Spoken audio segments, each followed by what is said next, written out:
Сәлеметсіздер мен білім алушылар, 10-шы сынып функцияның мәндер жиыны. Функцияның мәндер жиынын табуға бірнеше мысалдар көрсететін боламын. Бірінші мысал y тең болады 7 азайту 1,4x. Бұл бізде сызықтық функция.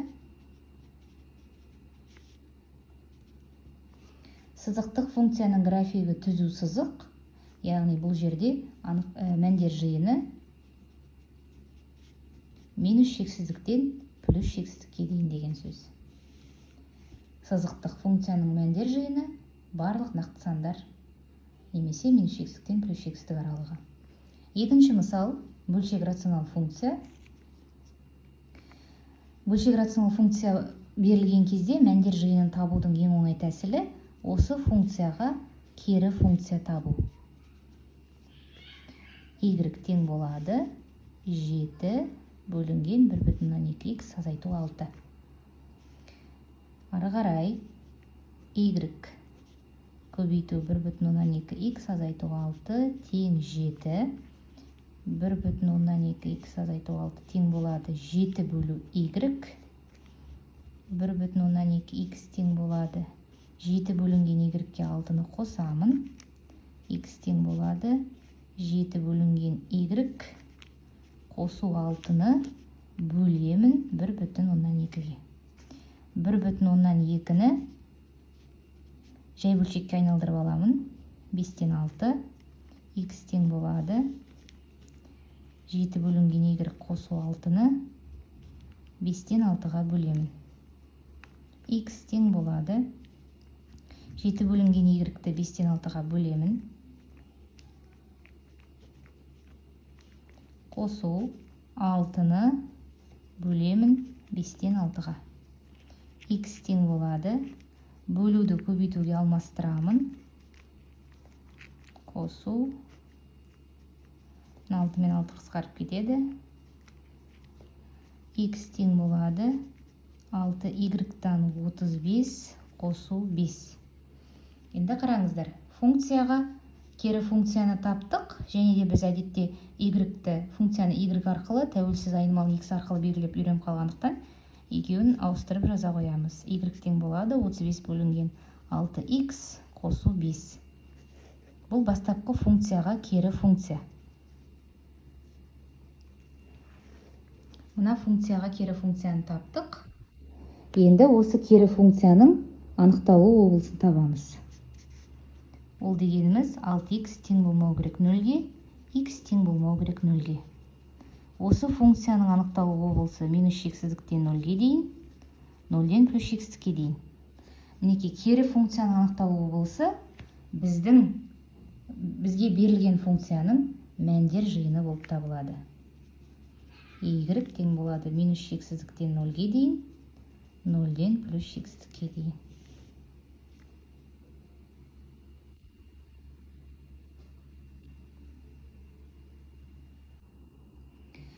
Үшінші мысал, y тең болады x квадрат минус 9x. Бұл бізде квадраттық функция. Квадраттық функцияның мәндер жиынын табуымыз керек. Енді қараңыздар, квадраттық функцияның мәндер жиынын табу үшін осы функция бізде парабола болады, графигі. Параболаның төбесін табамын.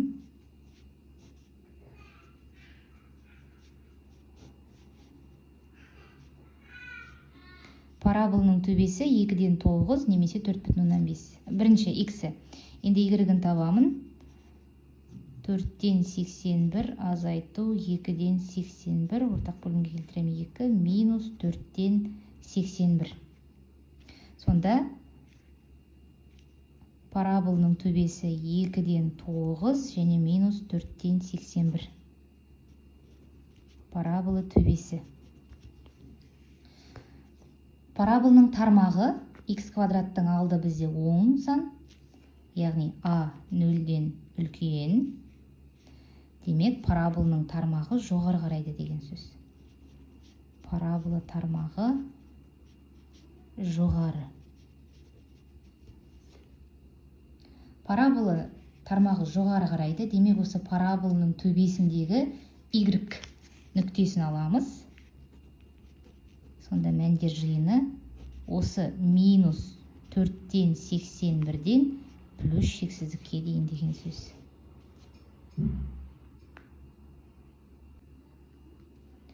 Төртінші мысал, бұл да квадраттық функция.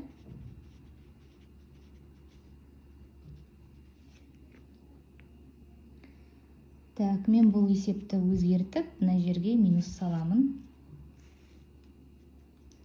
Қазір көрейік. Бірінші параболаның төбесін тауып аламын. Минус b бөлу 2a тең болады 7 бөлінген минус 2. y0 тең болады минус 4-тен 49.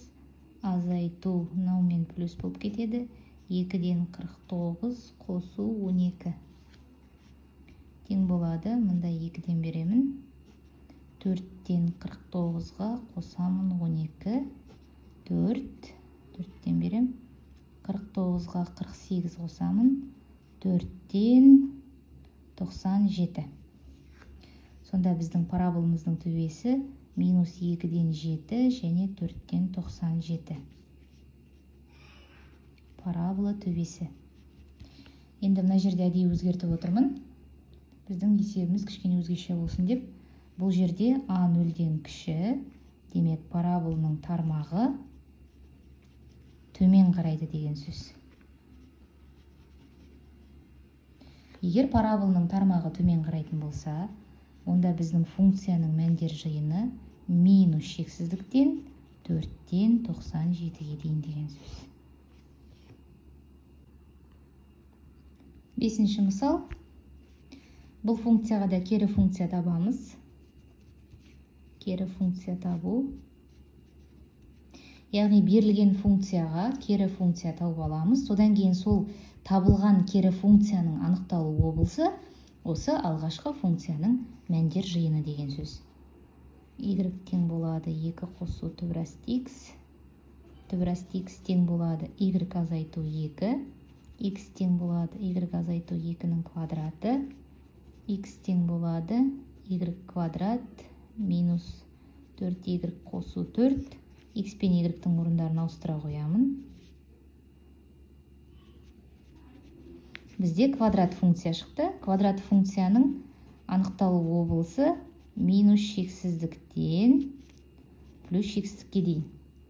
Демек, бастапқы функцияның мәндер жиыны да минус шексіздіктен плюс шексіздікке дейін деген сөз. Алтыншы мысал. Тағы да кері функция табамыз.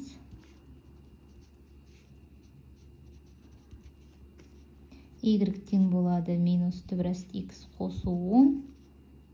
Түбірасты x тең болады минус y қосу 10. Квадраттаймын. X тең болады y квадрат минус 20y қосу 100. Y пен x-тің орындарын ауыстырамын.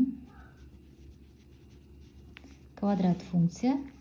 Квадрат функцияның анықталу облысы минус шексіздіктен плюс шексіздікке дейін. Демек, бастапқы функцияның мәндер жиыны минус шексіздіктен плюс шексіздікке дейін. Жетінші мысал. Мәндер жиынын табу керек функцияның мәндер жиынын. Бірінші, y тең модуль астындағы x функциясының графигін салып көрсетейін сіздерге.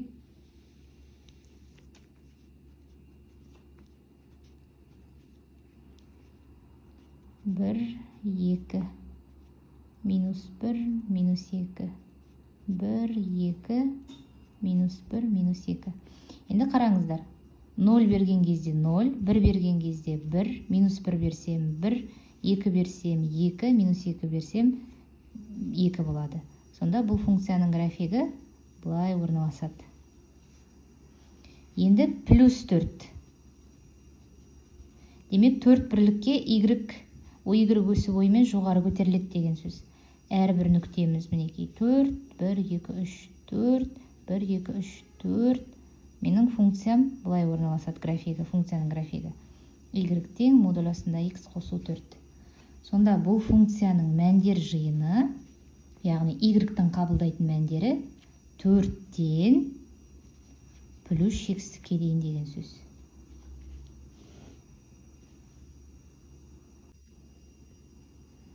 Сегізінші мысал. Мәндер жиынын табу керек.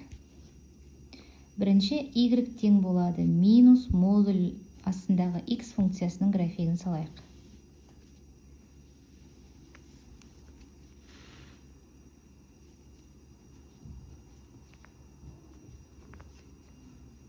Минус 1, минус 2, минус 3, минус 4, 1, 2, минус 1, минус 2, 1, 2, 3, тағы сол сияқты. Енді қараңыздар, 0 беремін, 0, 1 берсем, минус 1, минус 1 берсем, минус 1, так, 2 берсем, минус 2, минус 2 берсем де минус 2. Біздің функцияның графигі бұлай орналасады. Енді Y тең 6 азайту модуль астындағы x функциясының графигі, яғни әрбір нүкте 6 бірлікке жоғары көтеріледі деген сөз. Қазір мына жерден 4, 5, 6 мұнда болады. Так, 1, 2, 3, 4, 5 мұнда болады. 1, 2, 3, 4, 5, 6 мұнда болады. 1, 2, 3, 4, 5, 6. Енді біздің функциямыздың графигі бұлай орналасады. Сонда мәндер жиыны мінекей минус шексіздіктен 6-ға дейін деген сөз. Минус шексіздіктен 6-ға дейін. Функцияның мәндер жиыны. 10-шы мысал. Y тең болады модуль астындағы x қосу 10 қосу 5. Осы функцияның мәндер жиынын табуымыз керек. 9-шы мысалда енді қараңыздар. Бірінші, Y тең болады модуль астындағы x функциясының графигін қараймын. 0-де 0, 1-де 1, 2-де 2, минус 1-де 1, минус 2-де 2, тағы сол сияқты. Ол графигіміз бұлай орналасатын. Енді екіншісі, Y тең болады модуль астында x қосу 10 дейді. Демек мен әрбір нүктені, графиктің әрбір нүктесін солға қарай 10 бірлікке жылжытамын. Жылжыды. Мінекей. Менде мынадай график шығады.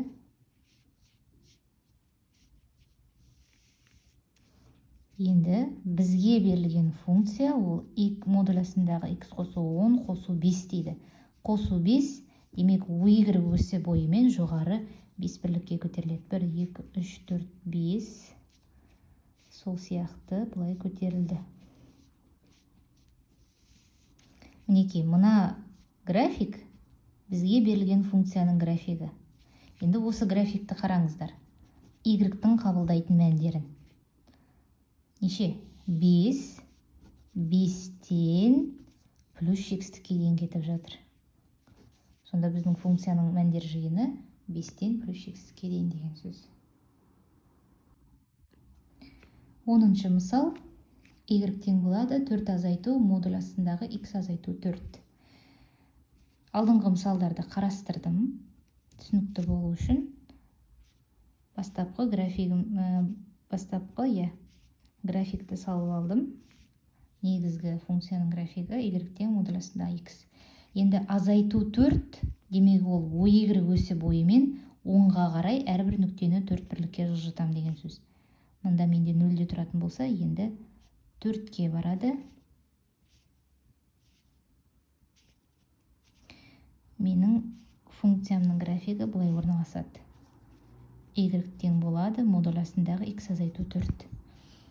4, демек Y өсі бойымен 4 бірлікке жоғары көтереміз деген сөз. Әрбір нүктені жоғары көтердік.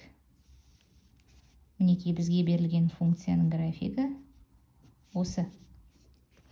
Енді мәндер жиынын табатын болсам, демек неше? 1, 2, 3, 4, 4-тен плюс жетістікке дейін. Осымен мәндер жиынына берілген 10 мысалды талдадық.